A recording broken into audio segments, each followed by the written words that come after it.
We had a lot of requests for this one. It was also in our album, and we hope all of you enjoy. It kind of tells a story about how we used to have to live, or how we used to live. We loved it very much back in Arkansas on the cotton farm, how we kind of depended on cotton for a living and looked forward to picking time. I got cotton in the bottom land. It's up and growing, and I got a good stand. My good wife and them kids of mine gonna get new shoes come picking time. Get new shoes come picking time. Every night when I go to bed, I thank the Lord that my kids are fed. They live on beans 8 days and nights, but I'll get 'em fat come picking time. Get 'em fat come picking time. It's hard to see by the cola light, and I turn it off pretty early at night. A jug of cola costs a dime, but I'll stay up late come picking time. Stay up late come picking time. My old wagon barely gets me to town. I patched the wheels and I watered them down. Keep her in shape so she'll be fine. So all my cotton come picking time. All my cotton come picking time. Last Sunday morning when they passed the hats, it was still nearly empty back where I sat. But the preacher smiled and said, "That's fine. The Lord will wait till picking time. The Lord will wait till picking time."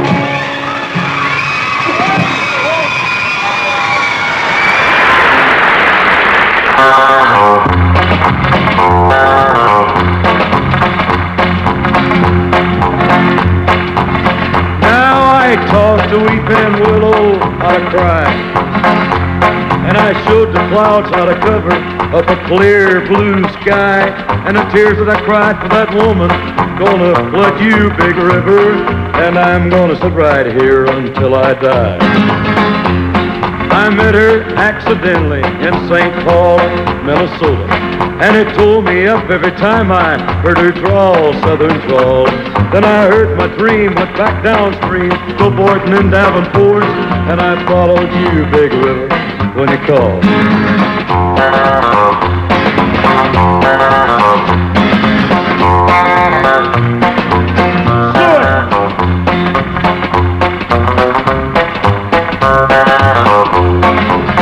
Then you took me to St. Louis, later on down the river. A freighter said she's been here, but she's gone, boy, she's gone. I found her trail in Memphis, but she just walked up the bluff. She raised a few eyebrows and then she went on down alone. Now won't you bat it down by Baton Rouge, River Queen, roll it on. Take that woman on down to New Orleans, New Orleans. Go on, I've had enough, dump my blues down in the Gulf. She loves you, big river, more than me.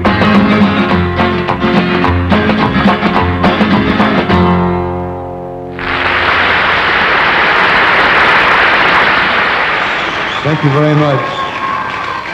We had a request tonight to sing a spiritual from our First Son album that we had out. The Tennessee Two sang along on this one. It's one of our all-time favorite songs, written by Fern Jones, who lives right here in... Who's that?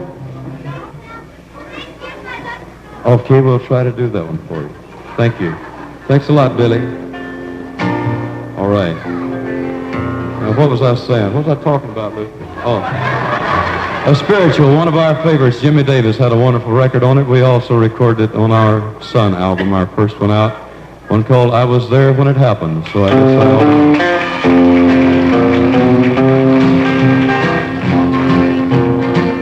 There are some people who say we cannot tell whether we are saved or whether all is well.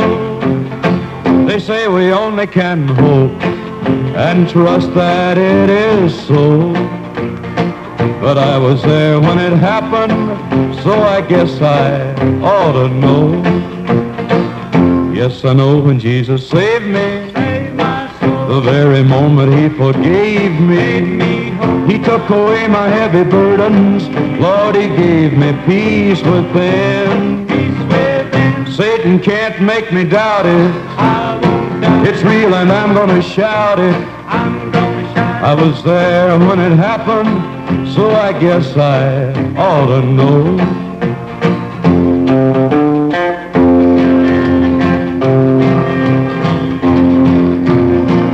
I don't care who tells me salvation is not real, though the world may argue that we cannot feel. Go get your burdens lifted and your sins will go. I was there when it happened, so I guess I ought to know. Yes, I know when Jesus saved me, the very moment he forgave me, he took away my heavy burdens. Lord, he gave me peace within.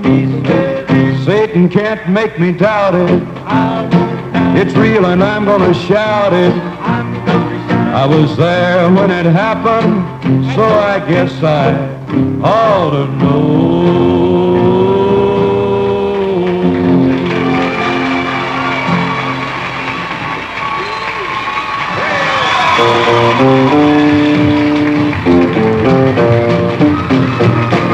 You cut out your dancing and you never see a show.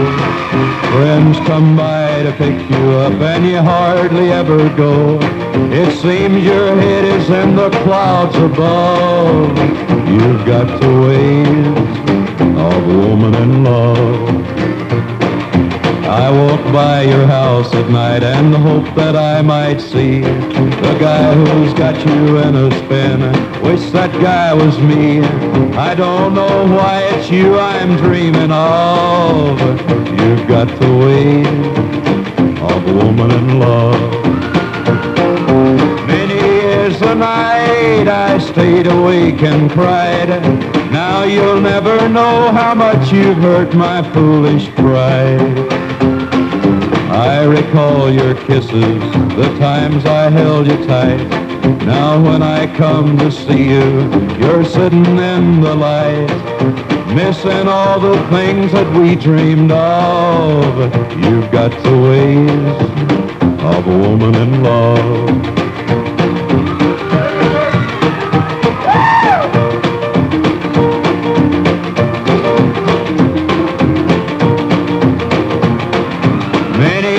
The night I stayed awake and cried. Now you'll never know how much you've hurt my foolish pride. I recall your kisses, the times I held you tight. Now when I come to see you, you're sitting in the light, missing all the things that we dreamed of. You've got the ways of a woman in love.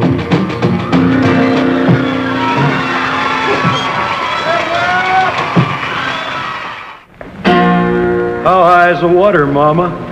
2 feet high and rising. How high is the water, Papa? She said it's 2 feet high and rising. We can make it to the road in a homemade boat. That's the only thing we got left that'll float. It's already over all the wheat and oats. 2 feet high and rising. How high is the water, Mama? 3 feet high and rising. How high is the water, Papa? She said it's 3 feet high and rising. Well, the hives are gone, I lost my bees. Chickens are sleeping in the willow trees. Cows in water up past your knees. 3 feet high and rising.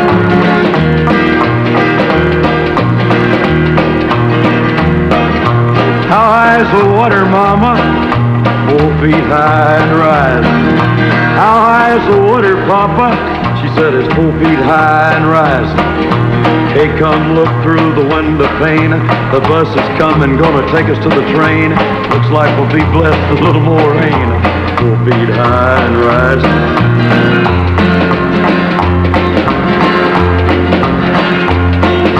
How high is the water, Mama? 5 feet high and rising. How high is the water, Papa? She said it's 5 feet high and rising. Well, the rails are washed out north of town. We gotta head for higher ground. We can't come back till the water goes down. 5 feet high and rising. Well, it's 5 feet high and rising.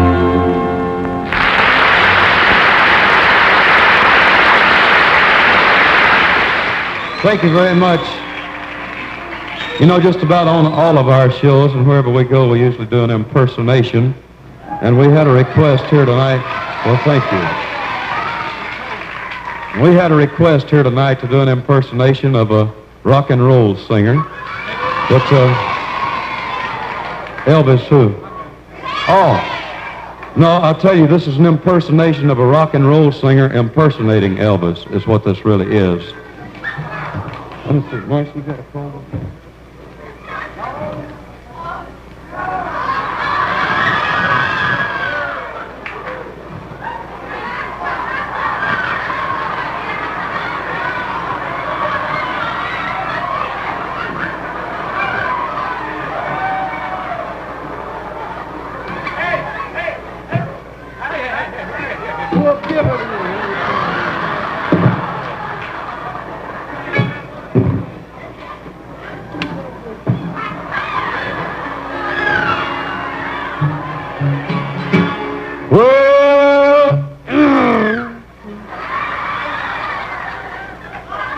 If I lose my pants, I'll have to charge you extra to get in here next Saturday night. Well, since my baby left me,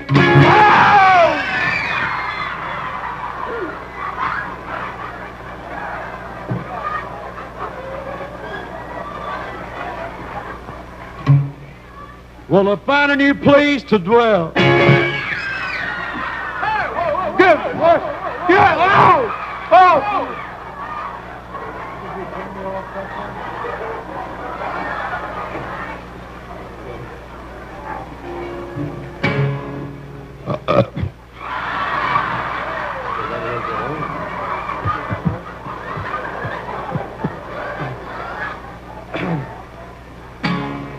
Well, it's down at the end of Lonely Street at the Heartbreak Hotel.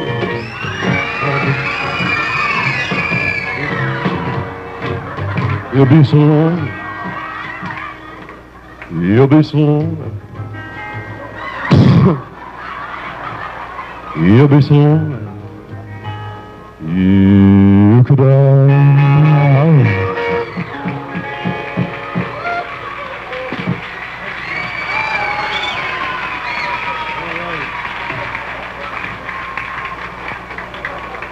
Thank you very much. Excuse me while I comb part of my hair. I was walking down the street today and a barber came out of a barber shop, said, "Hey, I'll give you an estimate." So, didn't have time to stop. But we hope you enjoyed that impersonation of Roy Acuff there. Thank you very much. Are you crazy?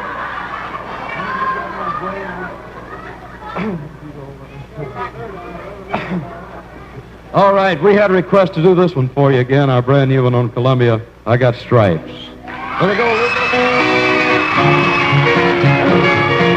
On a Monday, I was arrested. On a Tuesday, they locked me in a jail. Poor boy. On a Wednesday, my trial was attested. On a Thursday, they said guilty, and the judge's gavel fell. I got stripes, stripes around my shoulders. I got chains, chains around my feet. I got stripes, stripes around my shoulders. And them chains, they're about to drag me down. On a Monday, I got my striped breeches. On a Tuesday, got my ball and chain, poor boy. On a Wednesday, I'm working digging ditches.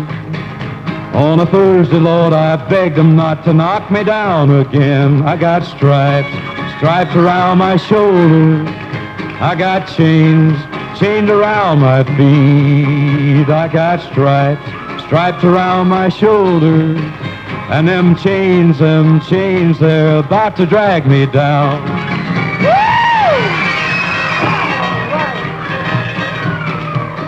On a Monday, my mama come to see me. On a Tuesday, they caught me with a file. On a Wednesday, I'm down in solitary. On a Thursday, Lord, I start on bread and water for a while. I got stripes around my shoulders. I got chains around my feet. I got stripes around my shoulders. And them chains, they're about to drag me down.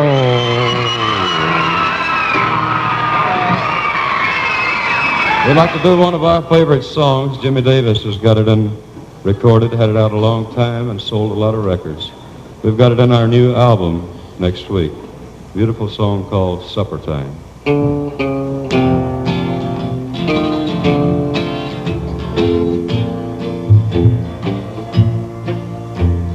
Many years ago, in days of childhood, I used to play till evening time would come, still winding down that old familiar pathway. I hear my mother call at setting sun.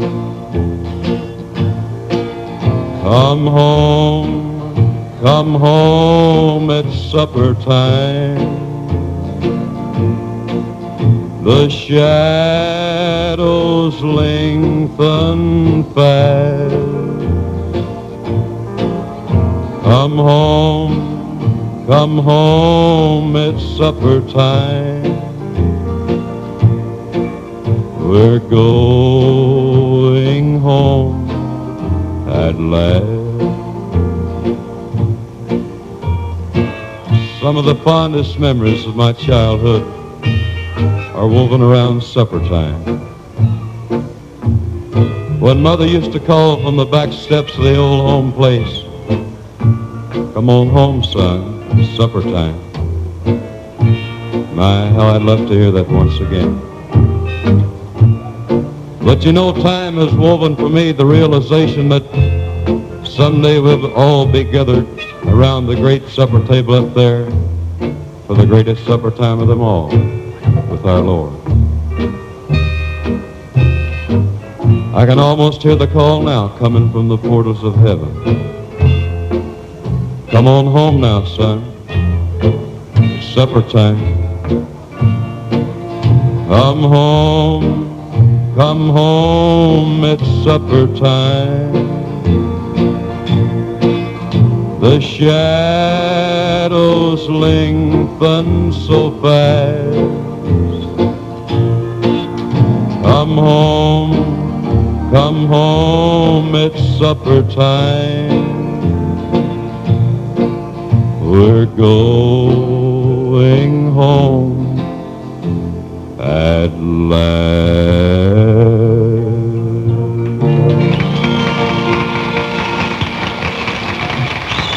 This one here is a Western song. It's about the first Western song, real Western song I guess we ever did. And we certainly hope you like it. We're kind of curious to know just what you might think about a song like this. It's called Don't Take Your Guns to Town. A young cowboy named Billy Joe grew restless on the farm. A boy filled with wanderlust who really meant no harm. He changed his clothes and shined his boots and combed his dark hair down. And his mother cried as he walked out, "Don't take your guns to town, son. Leave your guns at home, Bill. Don't take your guns to town." He laughed and kissed his mom and said, "You're Billy Joe's a man. I can shoot as quick and straight as anybody can. I wouldn't shoot without a cause, I'd gun nobody down." But she cried again as he rode away. Don't take your guns to town, son. Leave your guns at home, Bill. Don't take your guns to town. He sang a song his own, he rode his guns hung at his hips. He rode into a cattle town, a smile upon his lips. He stopped and walked into a bar and laid his money down, and his mother's words echoed again. Don't take your guns to town, son. Leave your guns at home, Bill. Don't take your guns to town. He drank his first strong liquor then to calm his shaking hand, and tried to tell himself at last he had become a man. A dusty cowpoke at his side began to laugh him down, and he heard again his mother's words. Don't take your guns to town, son. Leave your guns at home, Bill. Don't take your guns to town. Filled with rage, then Billy Joe reached for his gun to draw, but the stranger drew his gun and fired before he even saw. As Billy Joe fell to the floor, the crowd all gathered round and wondered at his final words. Don't take your guns to town, son. Leave your guns at home, Bill. Don't take your guns to town.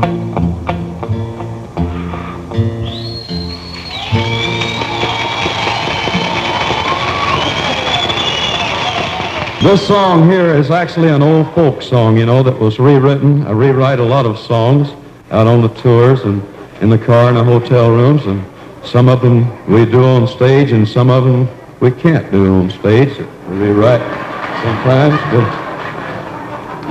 this one, as I said, is a folk song. A lot of the best folk entertainers have passed on, like Jimmy Rogers and Hank Williams. I haven't been feeling too good myself lately. How you been doing, Luther? Frankie and Johnny were sweethearts. The blue, blue sky. He was a long-legged guitar picker with a wicked wandering eye, but he was her man nearly all of the time. Well, now Johnny, he packed up to leave her, but he promised he'd be back. He said he had a little picking to do a little farther down the track. He said, I'm your man. I wouldn't do you wrong. In the front door walked the redhead. Johnny saw right away. She came down by the bandstand to watch him while he played. He was Frankie's man, but she was far away. He sang every song to the redhead. She smiled back at him. Then he came and sat at her table where the lights were low and dim. What Frankie didn't know wouldn't hurt her none.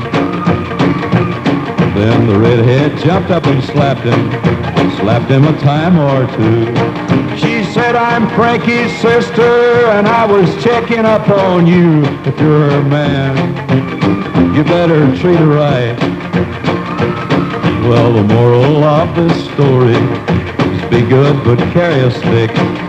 Sometimes it looks like a guitar picker just can't tell what to pick. He was Frankie's man, and he still ain't done her wrong.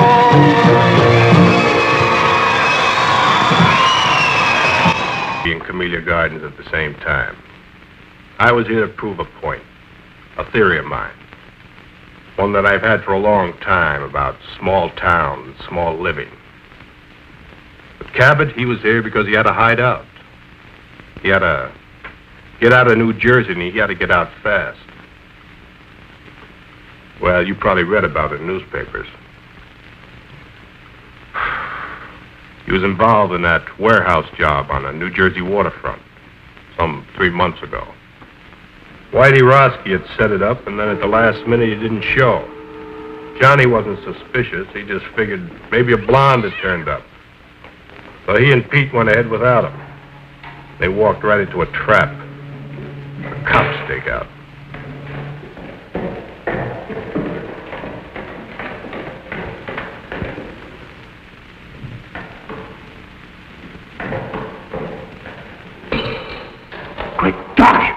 Johnny Cabot, come out of there.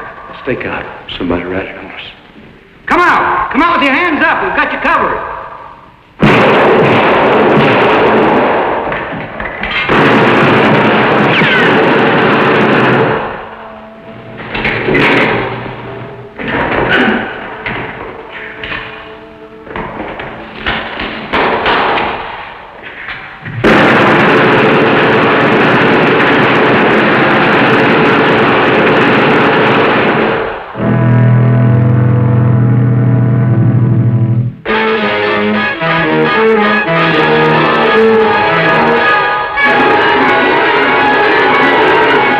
Johnny hid out in a motel in Camellia Gardens, 2,000 long miles from New Jersey. It was a quiet town, too quiet for Johnny with his big city taste. Well, he holed up in that motel room and he never went out. Just sat there, plunked on his guitar, and let his girl support him. She came out from New Jersey with him and took a job hashing in a local cafe. Used to be an entertainer, played with a trio before Danny took him on. They were waiting for the heat to cool off. Need any help? Yeah, you can mend it.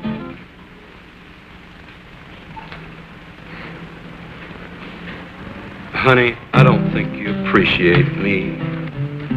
So what's to appreciate? All I want to know is how long we're going to rot in this two-bit town.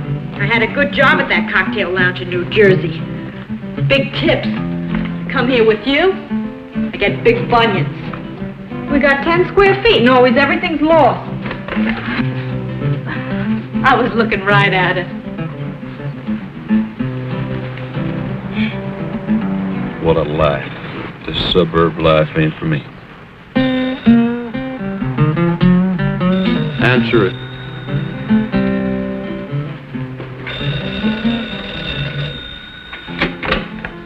Hello? Doris, this is Max. Put Johnny on, will you?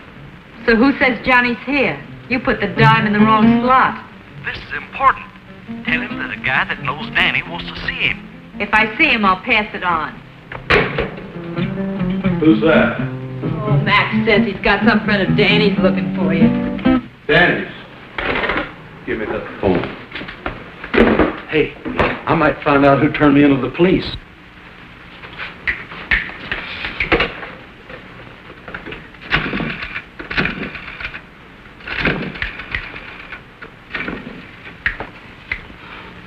Doris, don't they have anything better than that for you to wear? Our new Dior's models are late arriving. Max bowling alley? What do you want? Fred Durella, a friend of Danny's. It's got something to do with the guys back east. Okay, be right over. Good news? Looks like I'm back in the big time. Johnny. You just stick with old Johnny boy and we're gonna be right back up on top. I made my first contact with Cabot through a friend of his who ran a bowling alley. Hey, Max. Max was a small-town punk, but he served my purpose. Yes, sir, Mr. Durella. Hey, nice shot. Thanks.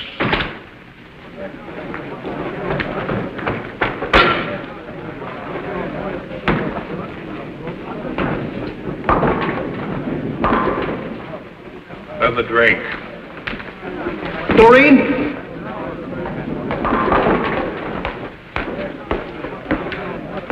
Another Colonial Club and soda for Mr. Durella. This one's on me.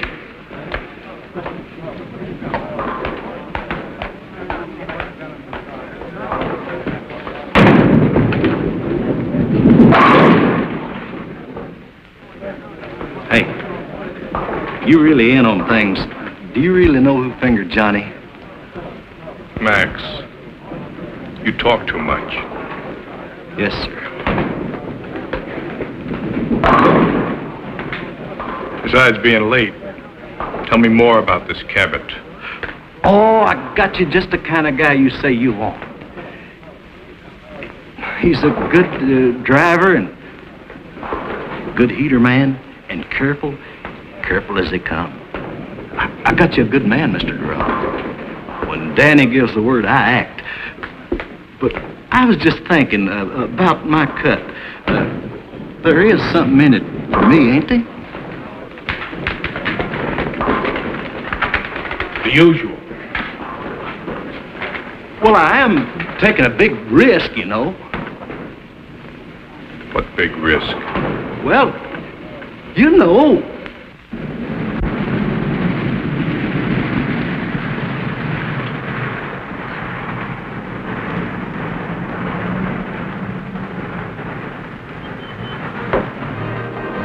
Hi, Max. What kept you? Mr. Dorella's getting mad. So Mr. Dorella gets mad. So what? Now, Johnny, don't argue with him. Danny sent him. Now, what's Doris doing here? Why, Max, I just thought I'd do a little folding.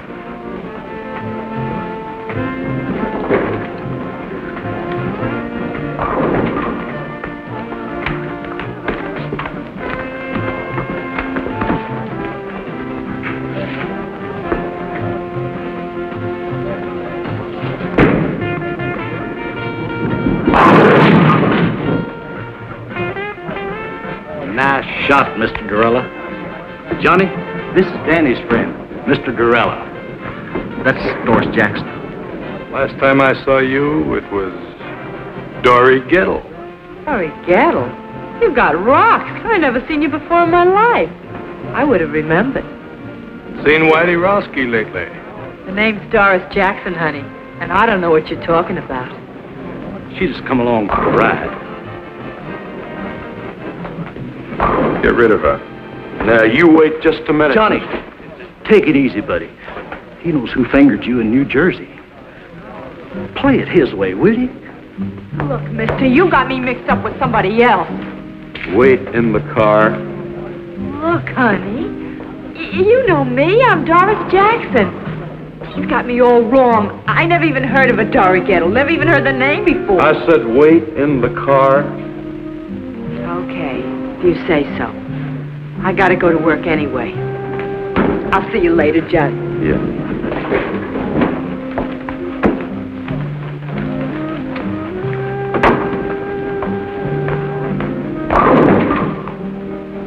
Go wipe some glasses. Yes, sir.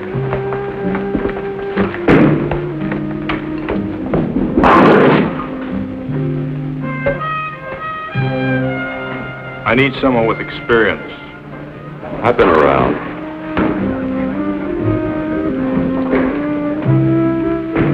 Who else you hire? No one? Two men making a bank. How big is this Fort Knox? You know, I work for big stacks. Let's get that settled right now. What? Your price. It's settled. 2,000 in advance, small bills, no new stuff. 30% of the take. You come high. You are careful.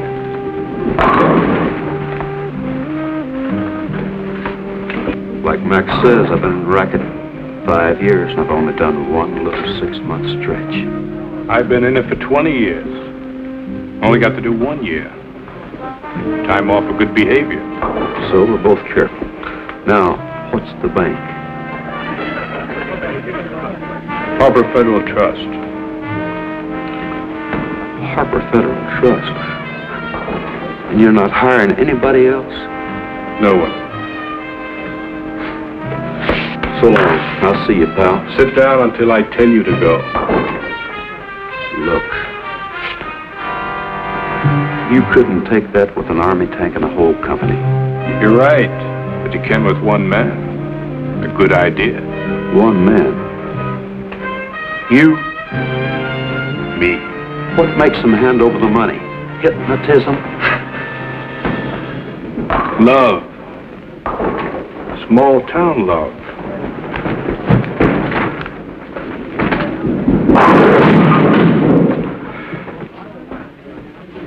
And a 5-minute plan. Went to a small cafe and sat until after midnight making out plans. I outlined the scheme from beginning to end. I would go to the vice president of the bank to get the money, while Cabot would keep his wife on ice at the house. At a 5-minute schedule of phone calls set up to protect us. No more than 5 minutes between each phone call. There was, he'd take care of Mrs. Wilson fast and then beat it. It was a foolproof setup. By the time we broke up, Cabot was higher than a kite. He was already spending the money. This guy went for my idea so big it didn't even slow him down when I gave him the scoop on Whitey Roski and Dory Gettle. I've never seen you like this before. Does this mean what I think it does? Well, now, that all depends. Oh, Johnny, is the job that good? Better. I knew it, I knew it. Just think, me, Doris Jackson, right at the top of the heap. You mean Dory Gettle? Dory Gettle? Don't be silly. that Fred Dorella's got a screw loose. Fred Dorella is a smart man. So, okay, he made a mistake. But look, let's not talk about him. Let's talk about us. I feel like a kid in a candy store. I want everything at once. When is it? Tomorrow. What do we do first? Buy the car? No, I buy a ticket to Los Angeles. And then we buy the car? No, then I rent an apartment. And then we buy the car? No, then I buy the new electric job with twin speakers. Nothing for me? Yeah, I got a present for you. Oh, Johnny. Money, money, money, money, money, money, money.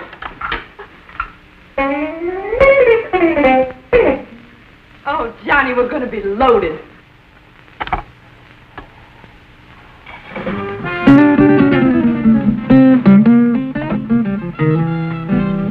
Oh, Johnny.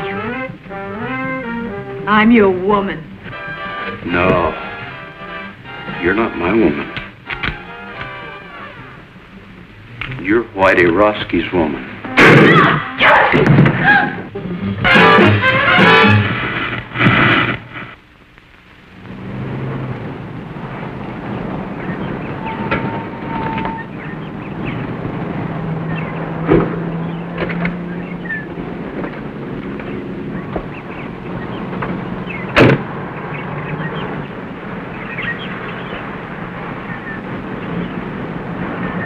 We met early the next morning across from the Wilson's house.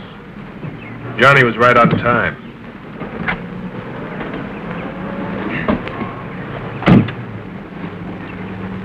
You'd even convince me. Yeah? Of what? You're okay. You look like the typical jerk that sell correspondence guitar lessons. Where's the house? White one on the corner. I never saw so much of nothing in my life. It's only a half a mile from the place you're staying. What's the matter? Didn't you ever leave your room? For what? Don't knock it. Or else you're going to find a neighborhood where nothing ever happens. People here live the kind of lives magazine ads talk about.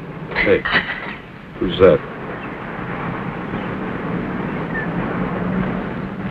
Mrs. Wilson. You didn't even look. I don't have to look. I just checked my watch. 7:35. At 7:35 every morning, Mrs. Wilson comes out for her milk and her newspaper. Well, now, she may live like a magazine ad, but she don't look like one. She is a mess.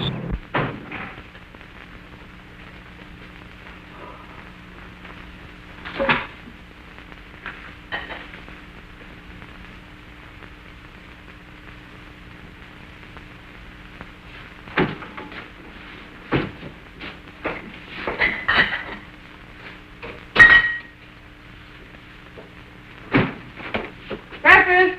Ken, Bobby. Breakfast is ready.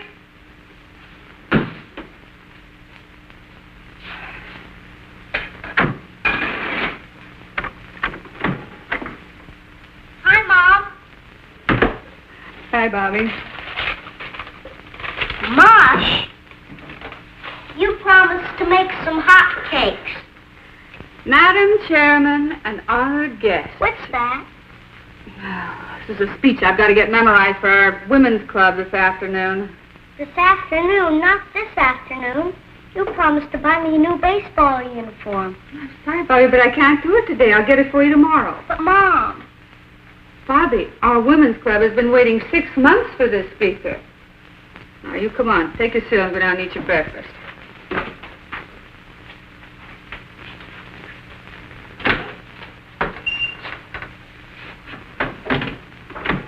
Ken, breakfast is ready. Hurry up. You'll be late.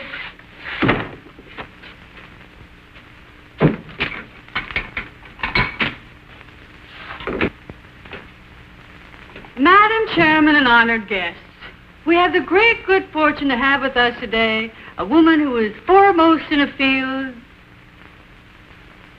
I wonder if I should call her a lady. I know what I'd call her.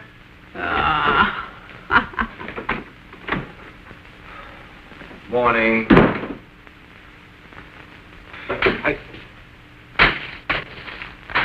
Mush. Oh, no. Not this morning. Make it black, please. Ken, when I introduce a speaker, should I say woman or lady? Woman, I guess.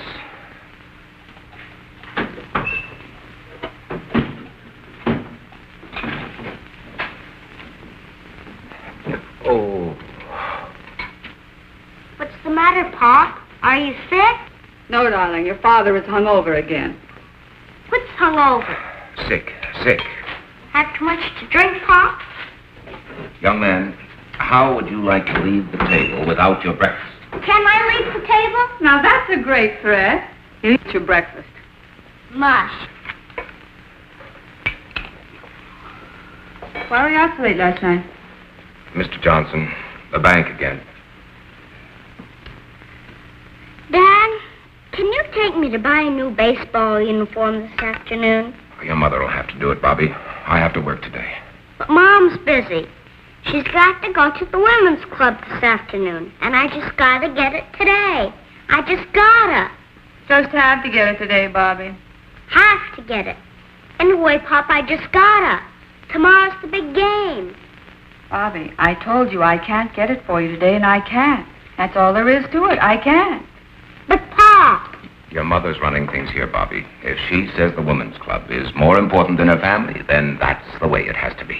Well, that's a fine thing to say. Well, it's true, isn't it? Of course not. This is an exception. An exception? You're so wrapped up in other people, you never have any time for Bobby and me. I used to have a wife, but now I'm living with the vice president of the Camellia Gardens Women's Club. Why, if I don't address you as Madam Chairman, I'm not recognized. Do you think I go to meetings because it's fun? It sounds incredible, but I do. I certainly do. I think it's the only thing you really enjoy. And do you think that Mr. Johnson would have promoted you to vice president at the bank if I hadn't cultivated Mrs. Johnson at the women's club? No, of course not. As a matter of fact, you're doing my job so well down at the women's club, I'm wondering why I bother going to work at all anymore. Well, you can try doing my job at the women's club. You can change places with me any day. Well, why change places? According to you, you're doing everything. Running the bank, running the women's club, running everything. I'm just a sixth wheel around here, so you'll spin me off. Carry on, Mrs. Wilson. Carry on. The floor is yours. Quiet! I can't hear who it is. What was that again? Oh, sure, she's in. Hold the phone. Speak of the devil. Mrs. Johnson. Her sister, Priscilla Arbach. Oh, no. You don't think putting your hand over that now is doing any good? She probably heard every word. Hello, Priscilla. Oh, Nancy, is anything wrong? What in the world's all that noise? Oh, the noise. Oh, it must have been the radio. That guy number 19 is 2 minutes late this morning. You mean everybody around here eats and sleeps by a clock? Exactly. What a lie. Some people like it that way. The same thing every day? That's our whole plan. Their daily routine, our split-second timing. I wonder if Miss Priscilla Arbach has mush for breakfast. No, she probably has chocolates. Keeps a box right by the phone.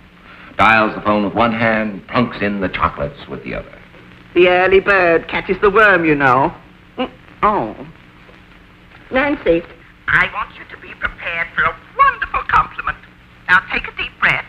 Are you ready? The committee has decided they want your Ken to be president of the PTA this coming year. You've decided what?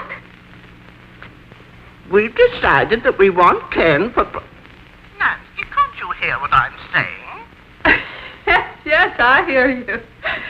You say you want Ken for president of the PTA? What?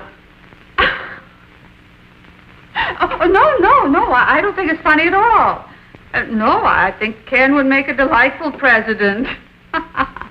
I want nothing to do with the PTA. As far as I'm concerned, the PTA can go to... Go where, Pop? Never mind, Bobby. You, go get dressed for school.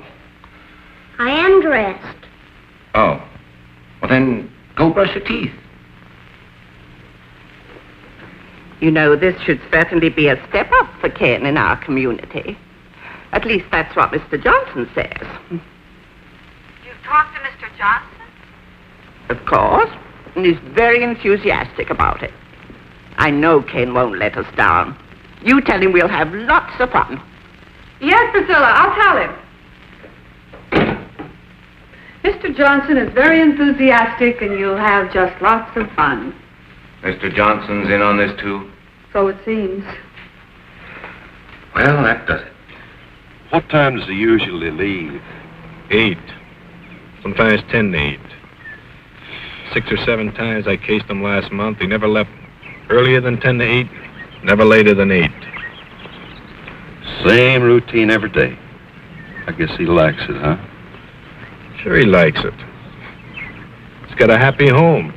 Just chock full of love. Nancy, I have something to say to you. I think maybe we've both said enough. Now, please, Nancy. Darling, let's not fight. Seems like all we've been doing is fighting lately. Look, I just want you to sit down there and listen to me for a minute. Now, will you do that? All right. I'm listening. Nancy. Yes. I can't talk to you like this. Sit over there. No, I don't think I will. You're much too serious.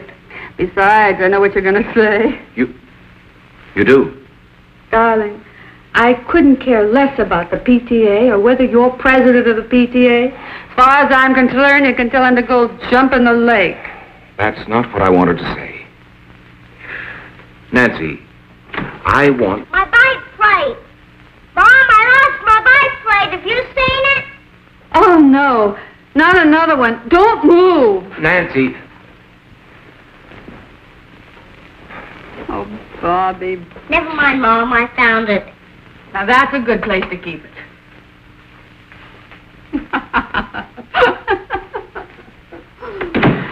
I'm sorry, darling. Now, what was it you were saying? It wasn't important. Some other time. Well, it is getting late. Yes, I better get to work.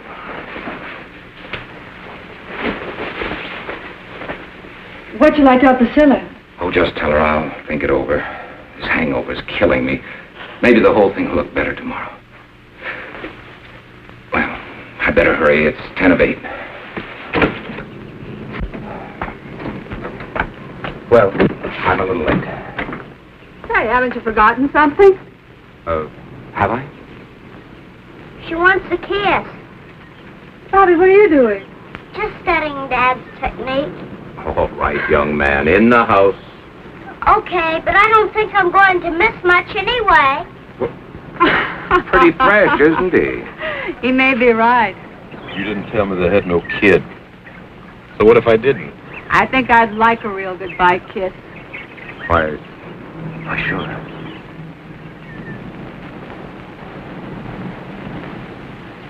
Say, I hope Bobby's peeking through that window.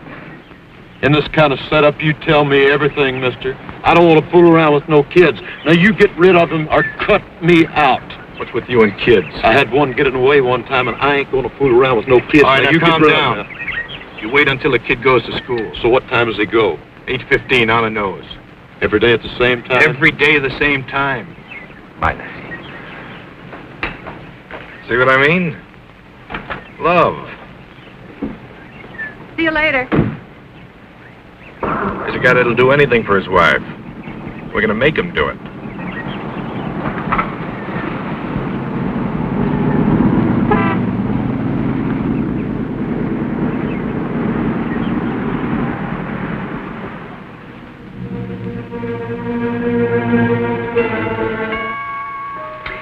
I fixed breakfast for 2 this morning.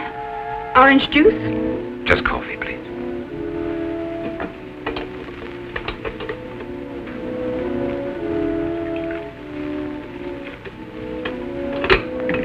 Thank you.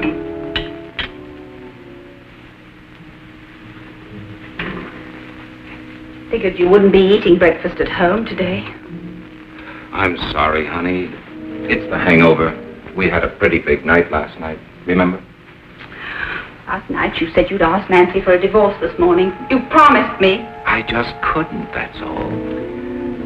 I don't want it this way. What do I say? What did you plan on saying last night? You knew it wouldn't be easy. Easy. Every time I build up to the subject, somebody or something interrupts. It's some gossipy club woman, a light plate, or a baseball uniform. And when I finally tell her I have something to say to her, she tells me she knows what it is. And does she? No. She thought it was something else. Ken, I didn't want this to happen any more than you did. It has happened. And we're faced with it.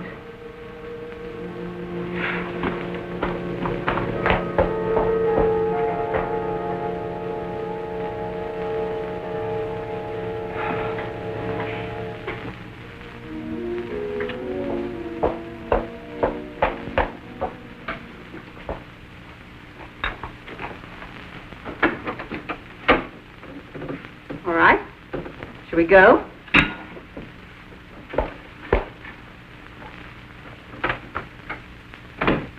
Now, listen, no one will make fun of your clean trousers, and if they should, you just tell Miss Forbush. Oh, Mom, I don't want to be a snitcher. Well, I'm getting tired of waiting. A muffler. That's good thinking. Yeah. A perfect house-to-house salesman. Now, listen, come right home for lunch. Oh, I forgot I'll need 50 cents for the school plays this afternoon. I'll give it to you at noon. Aren't they giving it for the parents this time?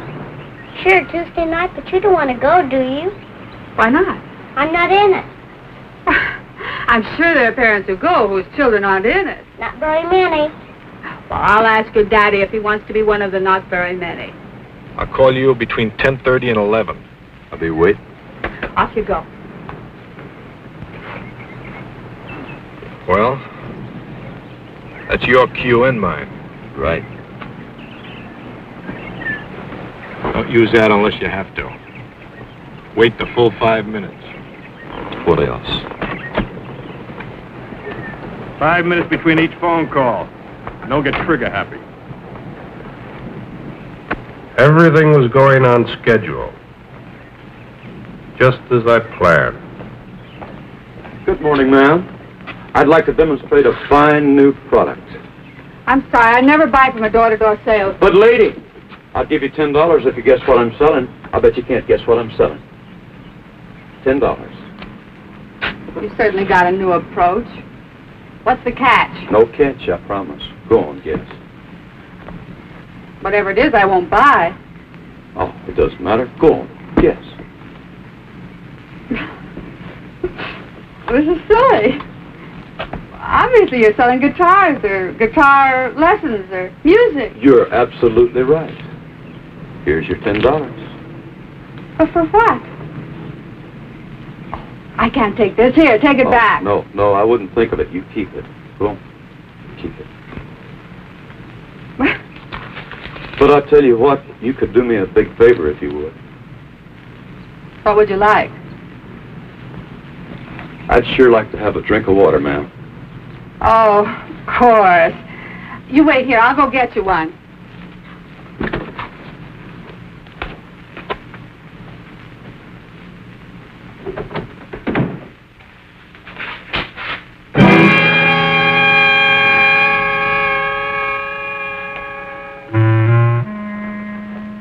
Now, let's not scream, Mrs. Wilson. We don't want to disturb nobody, you know.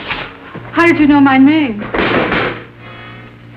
We locked this one, too. You ought to be more careful when you're alone, I mean.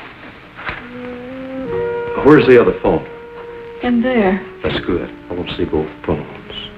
What do you want? There's nothing of any value here. Let me decide that, Mrs. Wilson. What are you going to do? We're going to sit down, Mrs. Wilson. We're going to wait.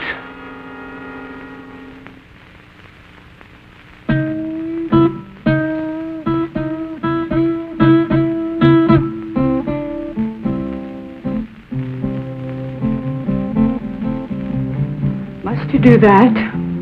Lady, there ain't nothing I have to do. What are we waiting for? You want to steal something, steal it and go. We're waiting for a phone call. Oh, Ken, you'll never have the nerve as long as we're in Camellia Gardens. So let's get out. Get out of Camellia Gardens? Let's go to Las Vegas. We needn't even pack our clothes. Just leave. And you could phone Nancy from there. And what about my job? Well, we wouldn't have to stay long, just a couple of weeks, and then we could come back on our terms. Our terms? Why, Mr. Johnson would fire me so fast. All right, well, let's not come back. Let's forget the bank. Make a complete break with the past. Why should you spend the rest of your life doing things you don't want to do? What time does the plane leave? 6:15. You mean you'll go? Oh, Ken, I knew you wouldn't let me down.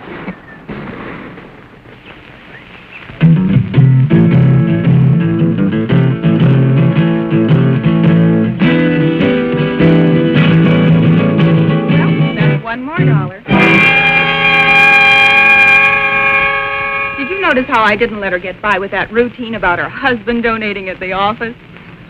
Gert, I've just got to get home. Well, let's just try Nancy once more. I heard the radio shut off. Oh, my husband will be sore as an owl. Irma, remember the community fund. Well, you go on. I've got to go home. Oh, no. We'll wait till we can both come back together.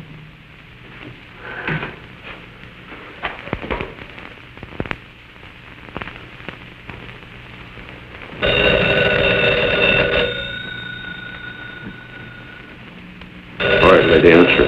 And don't try to pull anything.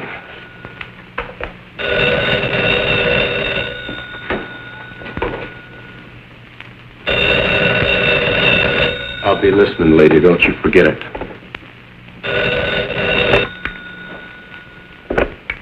Hello? Mrs. Wilson, Yes. your name has been selected for 2 free dance lessons at the Camellia Gardens Dance Studio. Now, our survey shows that couples in your area are not up on the popular new dance thing. We're making this get-acquainted offer to start the ballroom. Now, if you will let me know which evening you would like to come in, I'll make an appointment for you. Mrs. Wilson. Hello? You're catching on real good, lady. Now, come on back and sit down.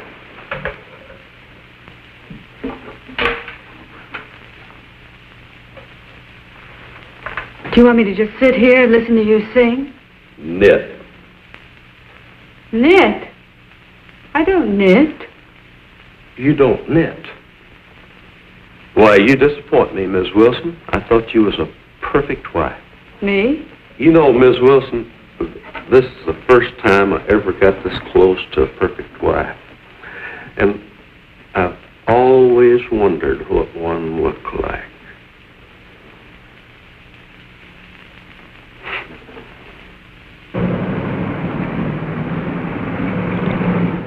Good morning, Miss Meredith. Good morning, Mr. Johnson. Good morning, Ken. Morning, Mr. Johnson. Sit. I just came in for a little talk. Busy? Nothing that won't keep. Good. Now, Ken, before I say anything, I'd like to preface my remarks with a very tired old cliche. It's none of my business, but... Not the PTA. No, Miss Ellen Harcourt. What about Miss Harcourt? Nice girl. My wife trades with her at Carol's dress shop. Yes? You see her quite frequently? Mr. Johnson, as you said when you came in, it's really none of your business. The private vices of any bank employee are definitely my business, particularly when they show signs of becoming a public scandal. Would you consider a divorce a public scandal?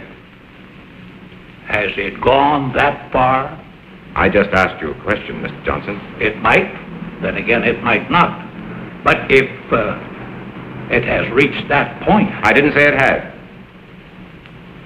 Well, obviously you will have to make your own decision, Ken.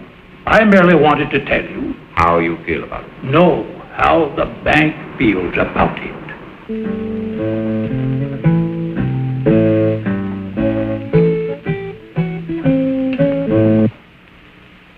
Are you an entertainer? No, Mrs. Wilson, I'm not. I'm a killer. Don't move.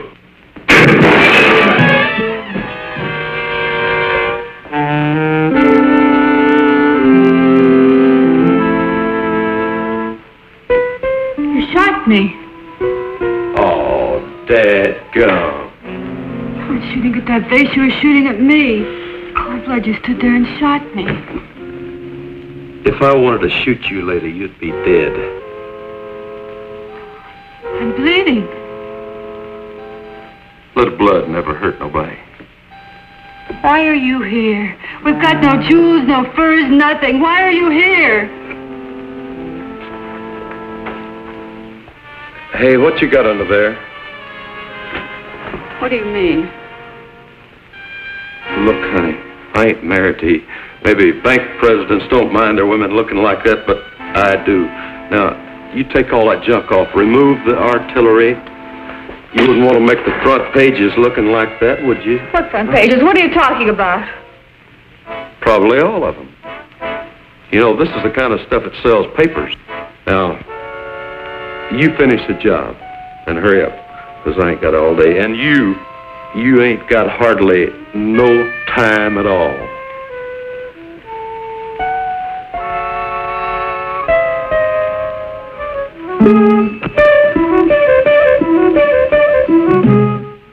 My husband knew what you're doing, he'd kill you. He'd probably thank me. You've got a lot of nerve. A common, uncouth criminal to come in my home and tell me how to look. I don't care how I look.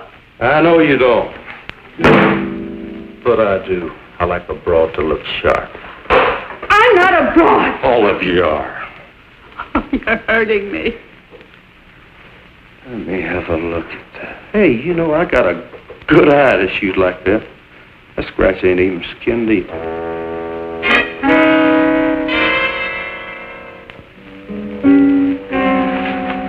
Take your filthy hands off of me. Get away from me. Why, Mrs. Wilson? Come on, shoot to me, babe. Lay it in here. Come.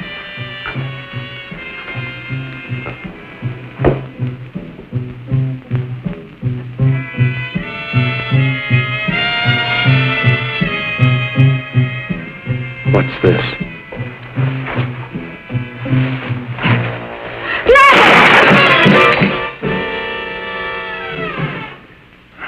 I saved for a year to buy this. How long did you save for this little dandy?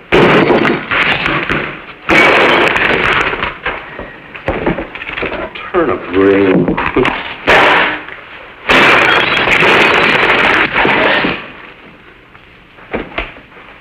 Well, the perfect husband for the perfect wife. No, please, not that. Please. Oh, ain't he pretty?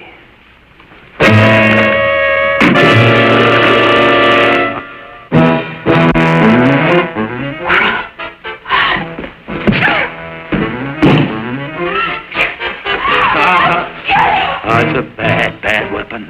I'll show you how bad it is. Show me. Now look what you went and done. Damn you!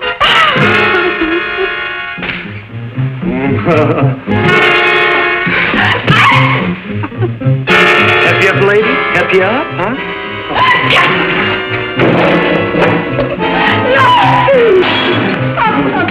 You did!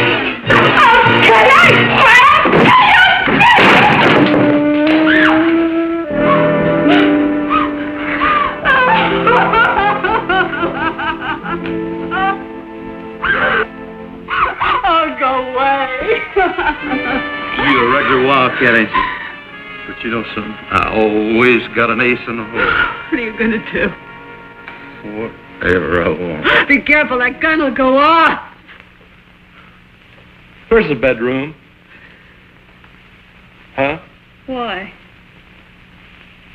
I'm going to fix you up.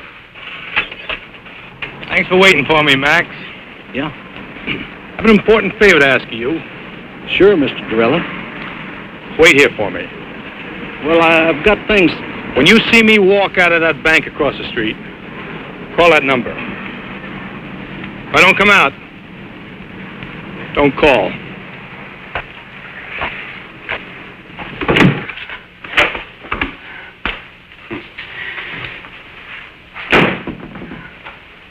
Leave it alone. I like a messy bed.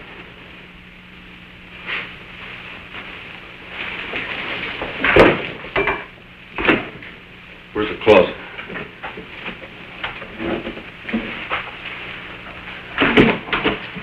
Are you going to lock me in the closet? Not a chance, lady.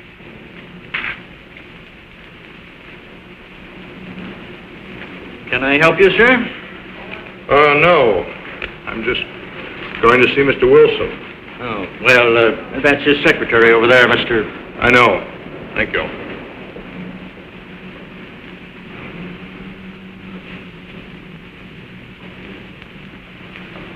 Can I speak with Mr. Wilson? Who shall I say is calling? Mr. Durella. Fred Durella of New York. Oh, yes, just a moment, please. Well, looky here what I found. A skeleton in the closet. Hey, where'd you get this? That was a joke, my husband's. When? Long time ago. I said when? About 10 years ago. That's what I thought. You get this, and you wear that. You know, it's just about time you started wearing this little joke. Put it on. Put it on? Right now. No. Want me to scratch the other cheek? No, please. Don't. I'll put it on. Hey, where are you going?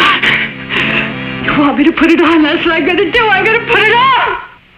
No. Not in there. Right here.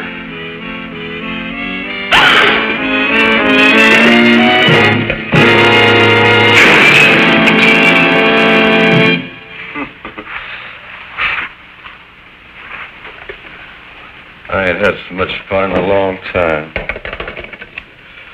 You just never mind, Miss Wilson. I'll do it for you.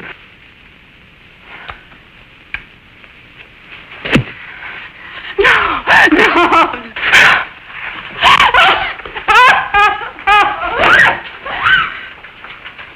I'll take the bite out of you.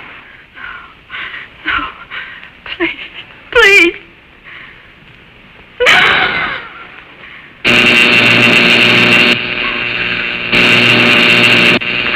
What's that racket? What is it? It's in the kitchen.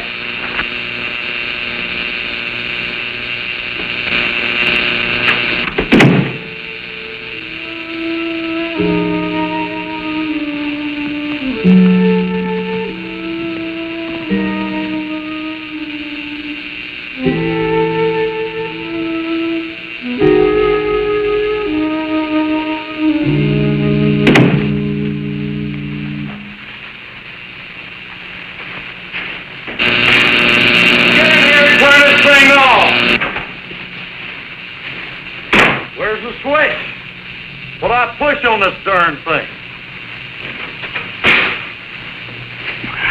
If I can't outsmart that two-bit crook, I deserve to be shot. What am I saying? Get in here right now! Drag yourself out of that bed, Miss Wilson.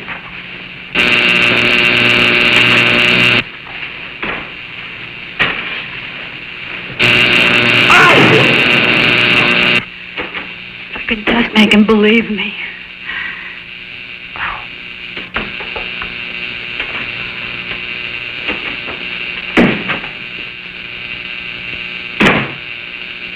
Get in here right now!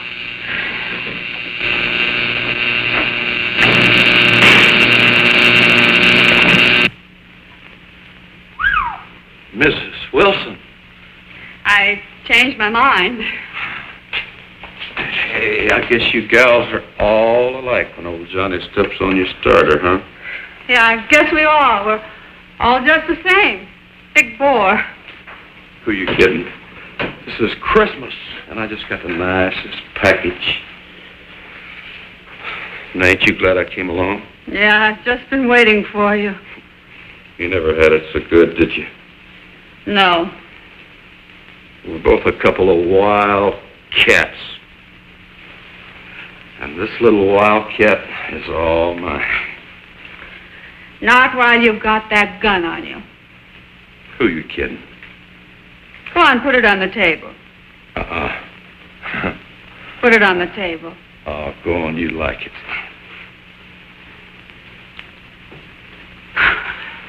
You animal! Stop it! Stop it! Get away from me! You gutter snipe! Go on! Go on, kill me! Get it over with! I can't stand any more of you! You hear me? Kill! What's the matter? I bet you got the nerve. Go on! Kill me! Kill me! Kill me! I got the nerve, but I'll kill you when I get ready. Mr. Dorella, you may go in now. Thank you, miss.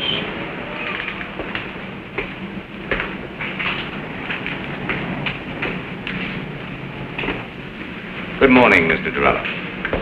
Have a seat. Thank you, Mr. Wilson. Now, how can we be of assistance to you? I'd like to see you about cashing a rather large bank draft. All right. $70,000. This is rather large.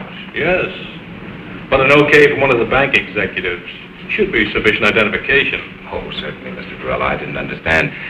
Which one of the bank executives here are you acquainted with? You, Mr. Wilson. What? You, Mr. Wilson. You'll okay it. Me?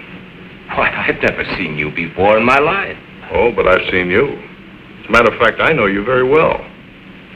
You live at 12 Olden Drive. You have a son, Bobby, 6 years old.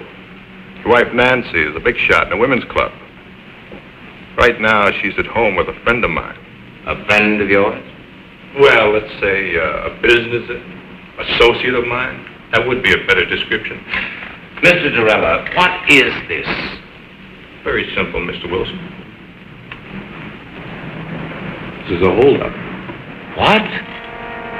Until you okay that bank draft there, and we cash it together here, your wife is in very serious danger.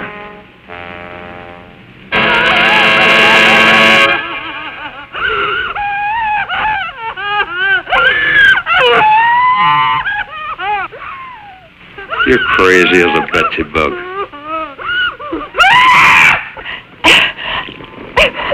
Enough of that. Shut up.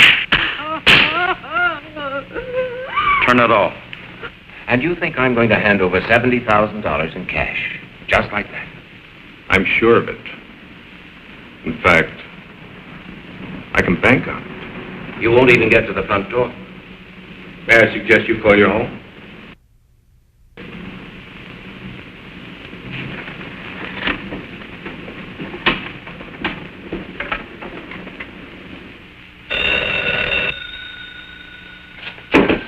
All right, answer. If it ain't who I think it is, you hang up. Go ahead. Nancy? Ken. Nancy, are you all right? Is there anyone there with you? She's all right, Wilson, and old Johnny's right here with her. Nancy, can you hear me? Is he... That's enough, Mrs. Wilson. Get off the phone. Ken, I can't. Now, Mr. Wilson, I'd like to speak to the man in your office, please. Listen, you. If you... Put him on, mister. He wants to speak to you. Thank you, Mr. Wilson. Hello? Everything all right? Just fine. I have 11:20. I'll call you in exactly 5 minutes. Maybe less. That means we're on our way to the vault. You got that? If I don't call you within 5 minutes, go ahead.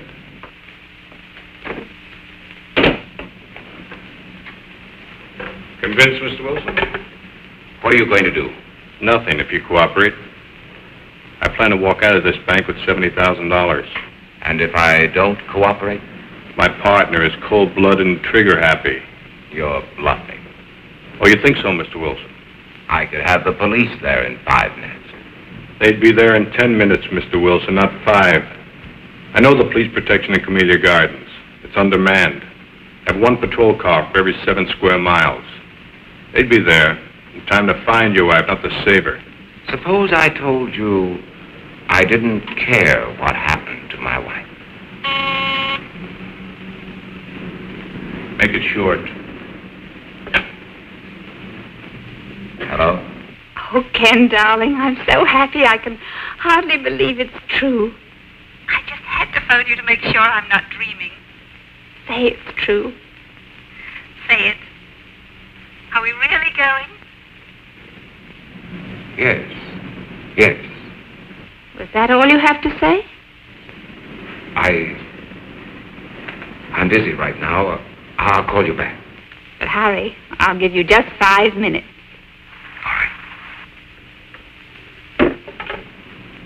Who was that? That was the woman I'm flying to Las Vegas with tonight. Your girlfriend? No, my next wife. Then I'll be doing you a favor. That's right. You will.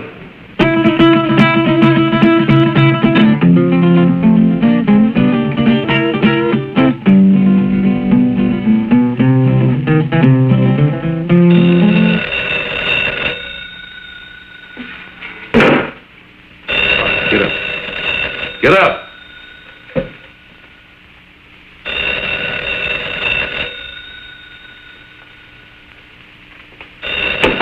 All right, answer.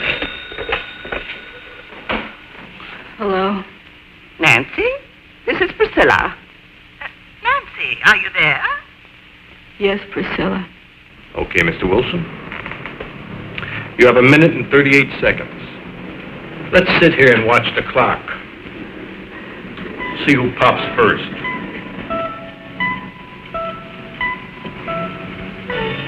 Priscilla, I can't talk now. Don't forget, Nancy, when I want something, I get it. Bye, Priscilla.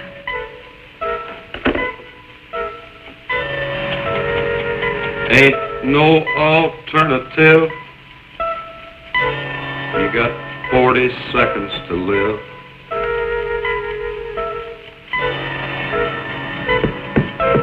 Unless I call, your wife's going to be dead in 35 seconds. And you'll go to prison. I'll be a convict. You'll be a murderer. I'm not murdering anyone. 26 seconds. But you can't just walk into a house and kill a defenseless woman. My partner will. 17 seconds. It takes 12 seconds to dial, Mr. Wilson. Make up your mind.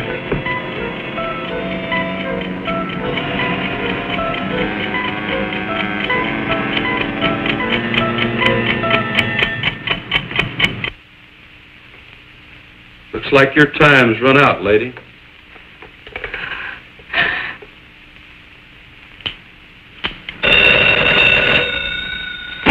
You're sure taking your time today. All right. I know this is the final stretch. 11:30. Right. When the second hand hits, I hit.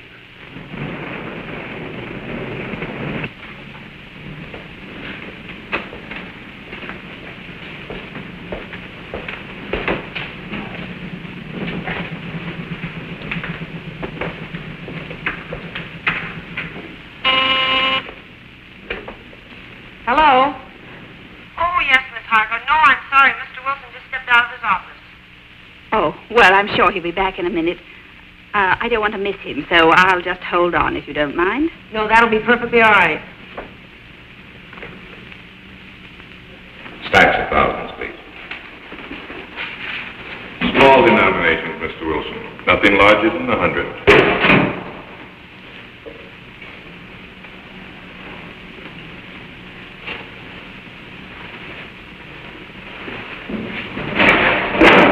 I'll count them, Stevens.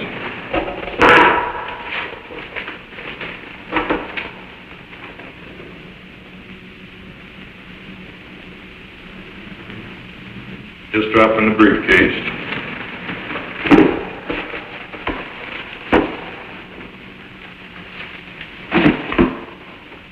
I'll need another 20,000.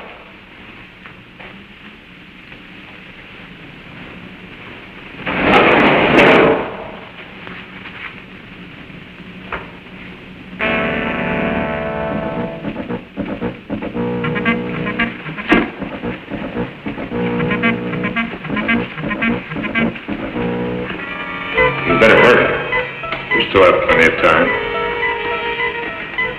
I'll make my call after I leave the bank, Mr. Wilson. Yes, of course. I still have another minute for that. Thank you, Stevens. Thank you for your cooperation, Mr. Wilson.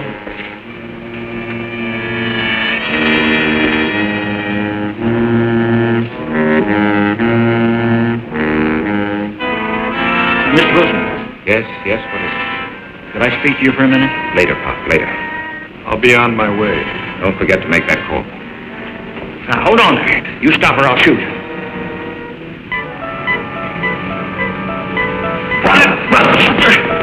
Mr. Wilson, what's going on here? You're helping him escape.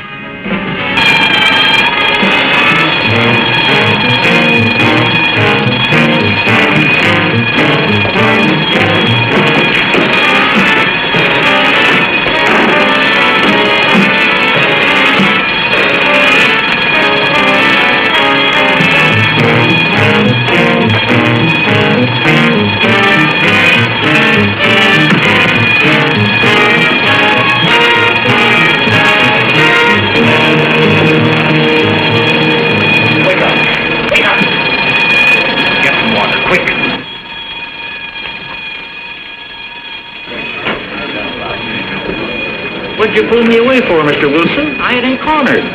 Oh, Pop. You don't know what you've done.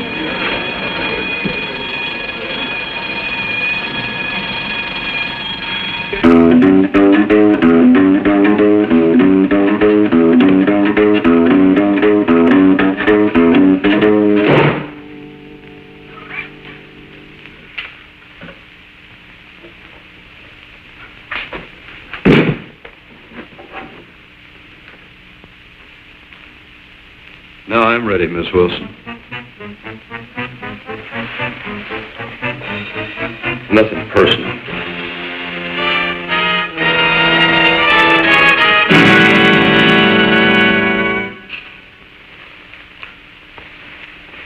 You won't even feel it. No, please don't.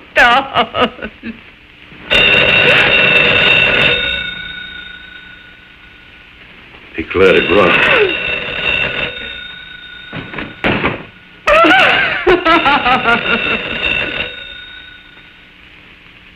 Answer.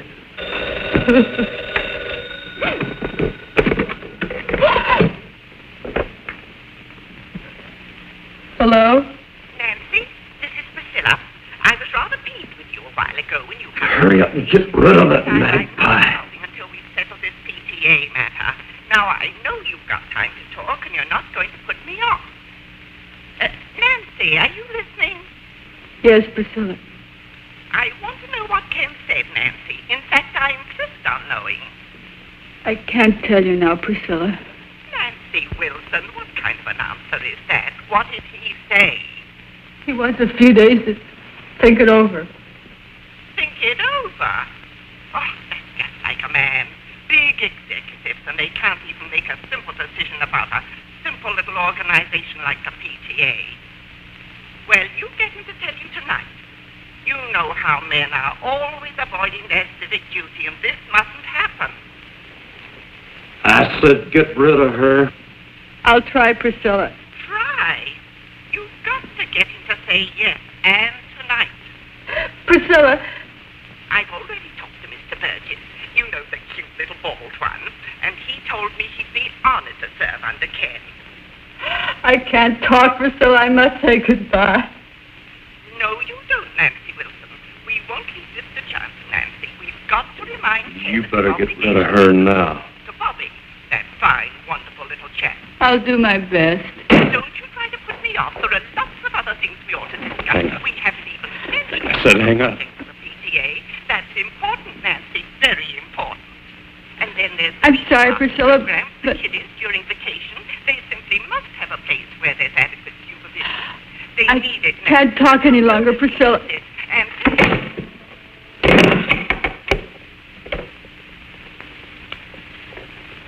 I'll give you one more minute, just in case he was trying to get through.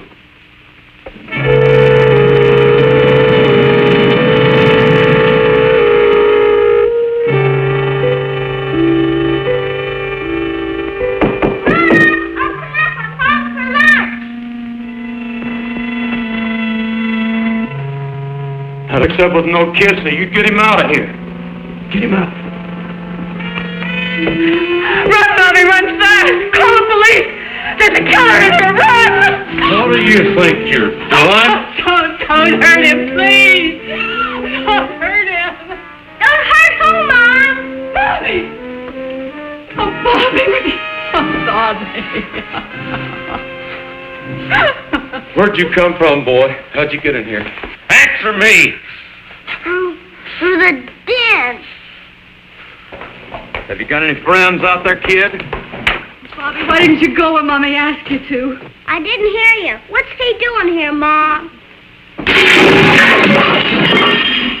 Why'd you have to come home, boy?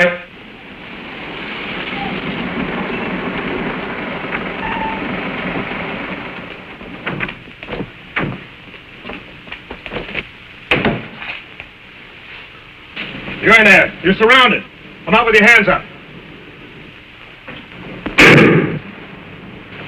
come out of there. We've got you covered.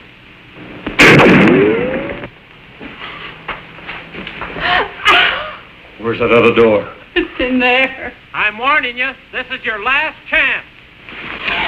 What are you going to do?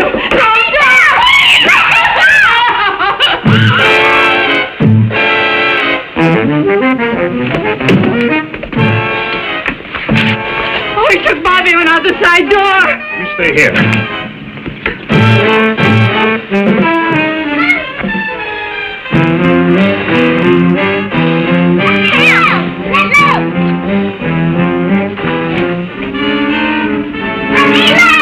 All right, drop it. Drop your gun. No. No, kid. No, kid. Oh. Don't die, boy.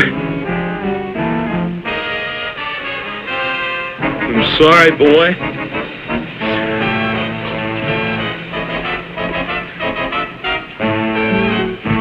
Let go of that boy and come out with your hands up. You come get me and this kid you killed.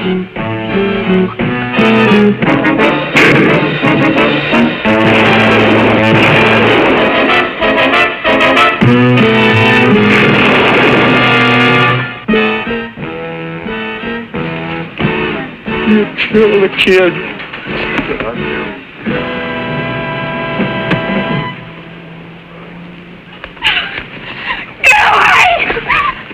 Bobby! Tell me where's Bobby!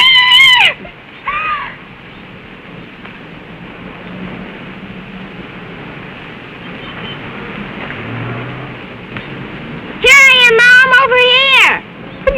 Bobby! Bobby! Oh, my baby. What are you worried about? What am I? Oh! Why did I fool him? I just pretended I was shot. Oh!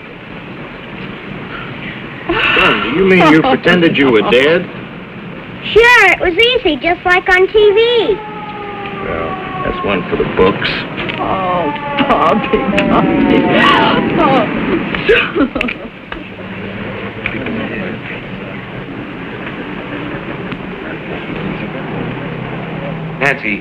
Nancy, are you all right? Oh, Ken, yes, we're all right now. Well, don't try to talk about it now. I want you to listen to me. Yes. Listen carefully. Send Bobby over to your sister's, then pack our suitcases. We're going to take a vacation. Vacation? Yes, we're going to Las Vegas this evening. Oh, Ken, you're mad. I could never get packed if not for Las Vegas. Then don't pack anything. We'll buy something there. Darling, I'll be home very soon, and I love you very much. Oh, darling, I love you too. Oh, no, go away. Please don't. Oh, Ken, I've got to hang up. I can't talk any longer. He's snapping pictures of me, and I'm wearing that horrible negligee you gave me. Stop it, do you hear? Let me change my clothes. Nancy, listen to me. Will you go? Yes, darling, I love you. Come home. Goodbye.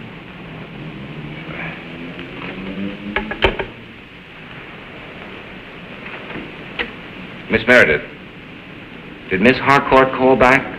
Oh, I'm sorry, Mr. Wilson. With all the excitement, I forgot. She's waiting on your private line. Thank you.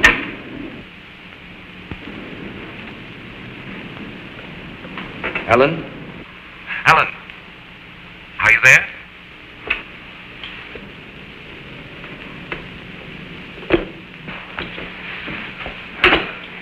I just can't handle all those women by myself. You've got to hang up the phone and help me. Aren't you through yet? Yes. I'm through. Ellen, you're sitting here for 15 minutes. It's not worth it. No man is worth it. That's right, Carol. It isn't worth it.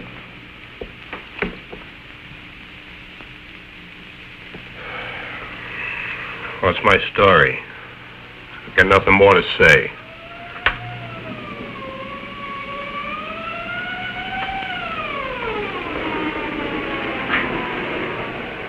Well, that's my day in the country. With simple people leading a simple life.